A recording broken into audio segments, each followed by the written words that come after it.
कसमस हो हमरा के चाहिए अब जवानिया के रस हो चढ़ल बा जवानी चोली भइल कसमस हो हमरा के चाहिए अब जवानिया के रस हो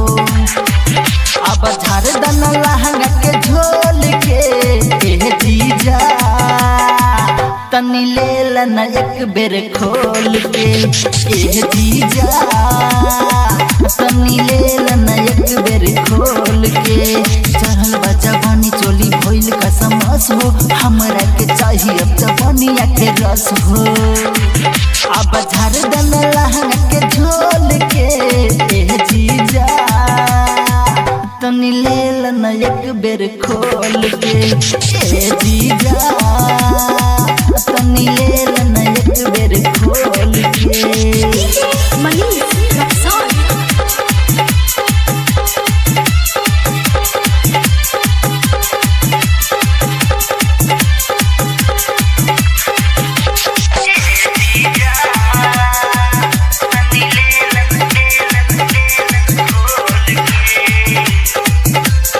presented by Sehali Music.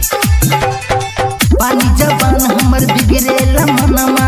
घुसेला हवा भीतर सिहरे जवानमा हो पानी जवान हमर बिगड़ेला मनमा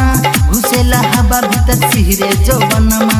कुछ तो करन पाजा में धरन कुछ तो करन पाजा में धरन मजा मारत रह खूब हिली डोल के ए जीजा तनी ले लना एक बेर खोल के ए जीजा तनी ले लना एक बेर खोल के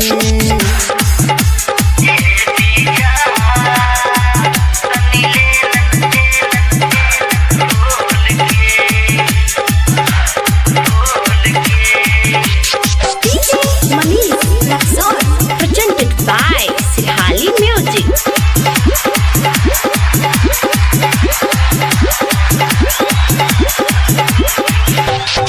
मानिल बात जीजा रंजीत रसिया लेल पटक के चुमा तोड़ दाना खटिया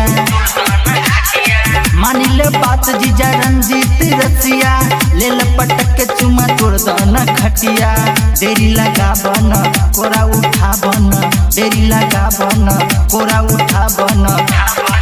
सुबह मजा मार लागी साली बोल के ए जीजा तनी ले लना एक बेर खोल के ए जीजा तनी ले लना एक बेर खोल के चढ़ल बा जवानी चोली भइल कसमस हो हमरा के चाहिए अब जवानिया के रस हो चढ़ल बा जवानी चोली भइल कसमस हो हमरा के चाहिए अब जवानिया के रस हो अब झाड़ दना लहंगा के झोल के ए जीजा तनी ले लना एक बेर खोल के ए जीजा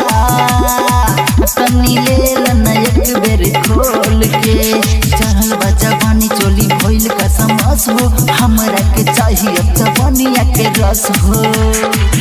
अब झाड़ दना लहंगा के झोल के ए जीजा तनी ले लना एक बेर खोल के ए